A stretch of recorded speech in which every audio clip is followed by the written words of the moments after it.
Hello दोस्तों, Saraswati group of colleges के इस यूट्यूब चैनल में आप सभी का स्वागत है। दोस्तों, पिछले क्लास में हमने बीए सेकेंड सेमेस्टर में राजनीति विज्ञान विषय के अंतर्गत राजनीति विज्ञान का अर्थ परिभाषा के संबंध में जानकारी प्राप्त किया। आज के इस क्लास में हम राजनीति विज्ञान के क्षेत्र के विषय में अध्ययन करेंगे कि राजनीति विज्ञान का क्षेत्र क्या है, अर्थात राजनीति विज्ञान के अंतर्गत मुख्य रूप से किन बातों का अध्ययन किया जाता है। चलिए आज की क्लास की शुरुआत करते हैं।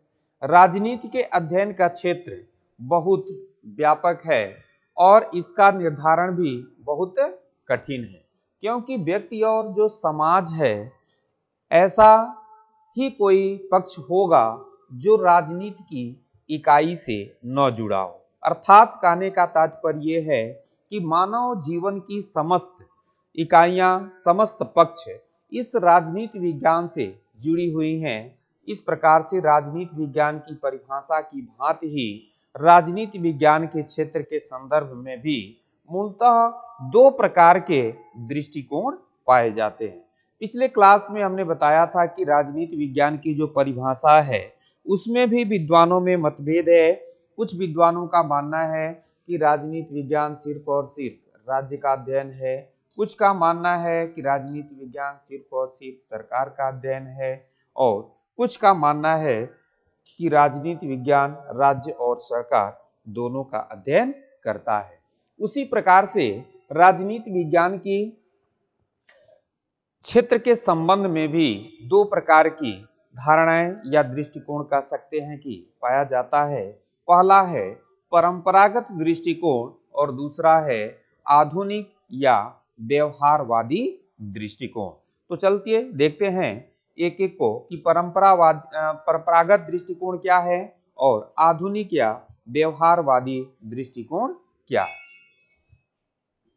परंपरागत दृष्टिकोण के अंतर्गत जो पहली विचारधारा है उसके अनुसार इसको मुख्य रूप से मानने वालों में गार्नर है, गेटिल है, गिलक्राइस्ट है और ब्लंटसली है।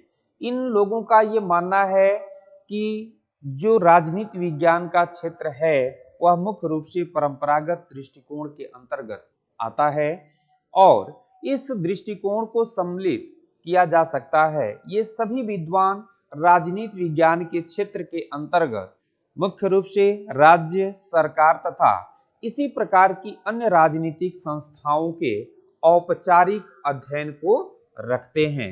गिलक्राइस्ट और फ्रेडरिक पोलक ने राजनीति विज्ञान के दो विभाजन किए हैं। पहला विभाजन है सैद्धांतिक और दूसरा है व्यवहारिक।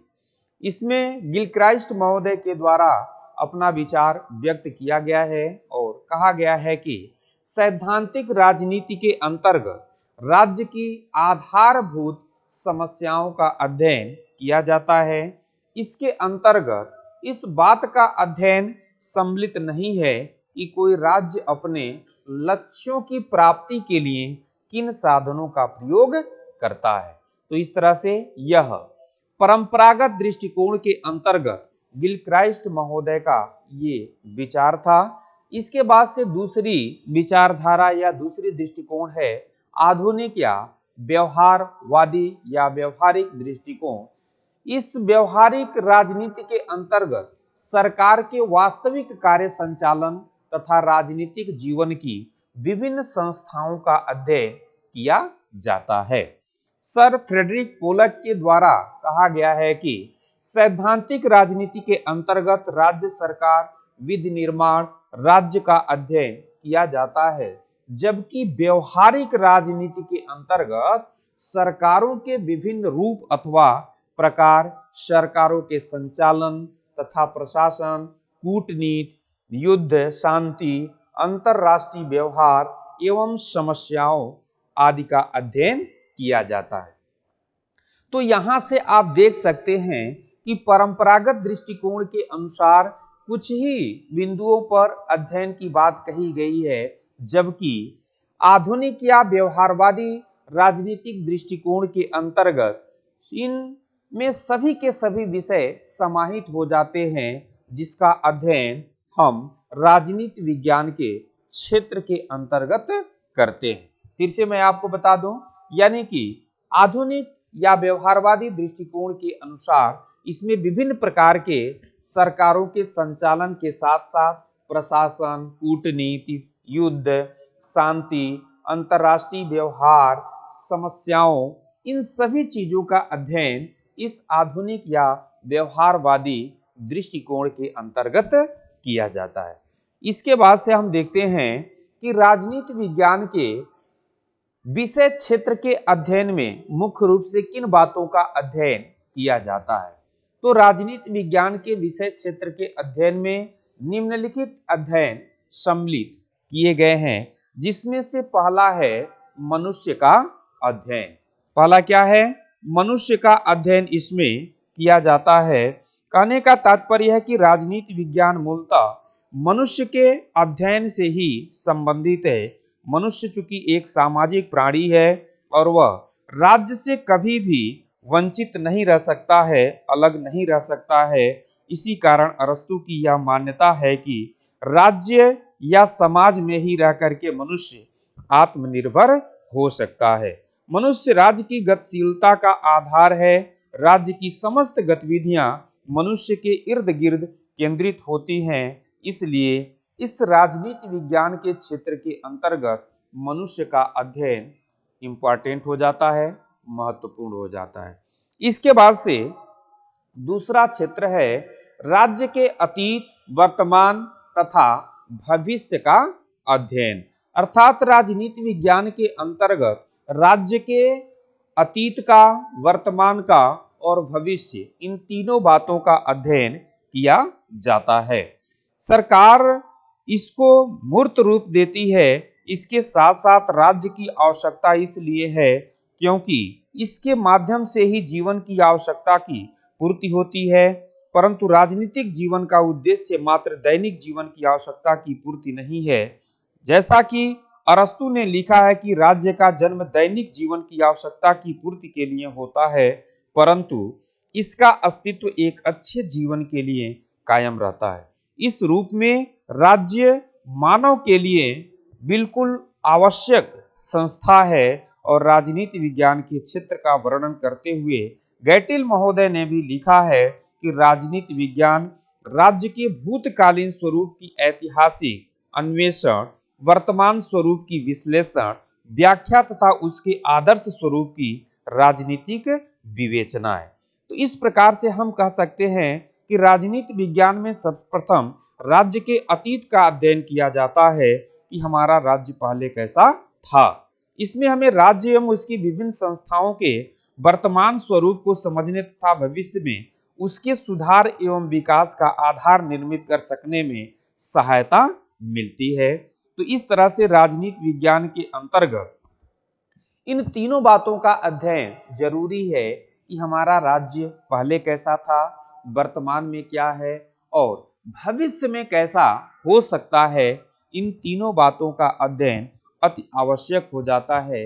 इसलिए राज्य के अतीत, वर्तमान और भविष्य, इन तीनों बातों का अध्ययन राजनीति विज्ञान के क्षेत्र का महत्वपूर्ण विषय है। इसके बाद से तीसरा है सरकार का अध्ययन। सरकार के अध्ययन के अंतर्गत यानी कि परंपरागत राजनीति विज्ञान में सरकार का अध्ययन किया जाता है और सरकार राज्य का अभिन्न अंग है। राज्य एक अमूर्त संस्था है जबकि सरकार उसका क्या है, मूर्त रूप है। इसमें सरकार राज्य की संप्रभुता का प्रयोग करती है और सरकार ही राज्य की इच्छाओं और आकांक्षाओं को व्यवहारिक रूप प्रदान करती है। सरकार के विभिन्न रूपों का अध्ययन राजनीति शास्त्र में किया जाता है और सरकार के विभिन्न अंग जैसे व्यवस्थापिका, कार्यपालिका या न्यायपालिका है, इन सभी अंगों का भी अध्ययन हम इसी सरकार के ही अंतर्गत करते हैं। इस प्रकार से यानी राजनीति विज्ञान के क्षेत्र के अंतर्गत सरकार का अध्ययन भी आवश्यक हो जाता है। इसके बाद से चौथा आप देख रहे होंगे कि शासन प्रबंध का अध्ययन। क्या लिखा है? शासन प्रबंध का अध्ययन, यानी कि लोक प्रशासन राजनीति विज्ञान का एक भाग होते हुए भी आज एक अलग विषय बन गया है, परंतु इसकी मूल बातों का अध्ययन राजनीति विज्ञान के अंतर्गत आज भी किया जाता है। और सैनिक कर्मचारियों की भर्ती हो गई, प्रशिक्षण हो गया, उन्नति, उनका जनता के प्रतिनिधियों से संबंध तथा प्रशासन को अति कुशल और लोक हितकारी तथा उत्तरदायी बनाने के बारे में अध्ययन राजनीति विज्ञान के अंतर्गत ही किया जाता है। इसलिए शासन प्रबंध का अध्ययन इस राजनीति विज्ञान के क्षेत्र के अंतर्गत महत्वपूर्ण हो जाता है। इसके बाद से अगला क्षेत्र है राजनीतिक सिद्धांतों का अध्ययन। राजनीति विज्ञान के क्षेत्र के अंतर्गत राज्य की उत्पत्ति, विकास, संगठन, स्वभाव, उद्देश्य एवं कार्य आदि का अध्ययन सम्मिलित है। इस प्रकार राजनीति विज्ञान का संबंध मुख्यतः राजनीतिक दल के लक्ष्य, संस्थाओं या प्रक्रियाओं से होता है, जिसके आधार पर सामान्य नियम निर्धारित करने का प्रयत्न किया जाता है। इसके बाद से छठवां है आपका अंतरराष्ट्रीय संबंधों का अध्ययन। चूंकि राजनीति विज्ञान के अंतर्गत अंतरराष्ट्रीय संबंधों का अध्ययन भी महत्वपूर्ण हो जाता है, वर्तमान में अंतरराष्ट्रीय विकास की बढ़ती हुई गति ने यह स्पष्ट कर दिया है कि समस्त संसार एक होता जा रहा है। फलस्वरूप अंतरराष्ट्रीय संबंधों का महत्व वर्तमान में बढ़ता चला जा रहा है। विज्ञान ने दूरी और समय पर विजय प्राप्त करके संसार के राष्ट्रों में संबंधों को स्थापित करने की प्रेरणा दी है। अतः अंतरराष्ट्रीय राजनीति, अंतरराष्ट्रीय विधि एवं अंतरराष्ट्रीय संगठन आदि का अध्ययन अब राजनीति विज्ञान के विषय क्षेत्र बन गए हैं। इस तरह से आज के डेट में हमें राजनीति विज्ञान के अंतर्गत अंतरराष्ट्रीय संबंधों का अध्ययन भी महत्वपूर्ण विषय हो जाता है। इस तरह से इसके बाद से है सातवां क्षेत्र राजनीतिक दलों तथा दबाव गुटों का अध्ययन। राजनीतिक दल और दबाव गुटों में वे संस्थाएं हैं जिनके द्वारा राजनीतिक जीवन को गति दी जाती है। आजकल तो राजनीतिक दलों और दबाव गुटों के अध्ययन का महत्व संविधान और शासन के औपचारिक संगठन के अध्ययन से अधिक है। इस प्रकार का अध्ययन राजनीतिक जीवन को वास्तविकता से संबंधित करता है। उपरोक्त विवेचन से सिद्ध होता है कि राजनीति विज्ञान का अध्ययन क्षेत्र अत्यंत व्यापक है। इसमें राज्य के साथ मनुष्य के उन संपूर्ण क्रियाओं का अध्ययन किया जाता है जिसका संबंध राज्य अथवा सरकार से होता है। इस प्रकार राजनीति विज्ञान मनुष्य और मनुष्य के तथा मनुष्य और राज्य के पारस्परिक संबंधों पर विचार करता है। तो इस तरह से आज के इस क्लास में हम लोगों ने मुख्य रूप से देखा कि राजनीति विज्ञान के क्षेत्र क्या हैं। इनको दो भागों में बांटा गया, पारंपरिक और जो है कि आधुनिक या व्यवहारवादी दृष्टिकोण, और उसके आधार पर राजनीति विज्ञान की मुख्य रूप से जो है कि क्षेत्र क्या है। फिर से हम लोग अगले क्लास में एक नए टॉपिक के साथ मिलते हैं। तब तक के लिए आप सभी लोगों को बहुत बहुत धन्यवाद।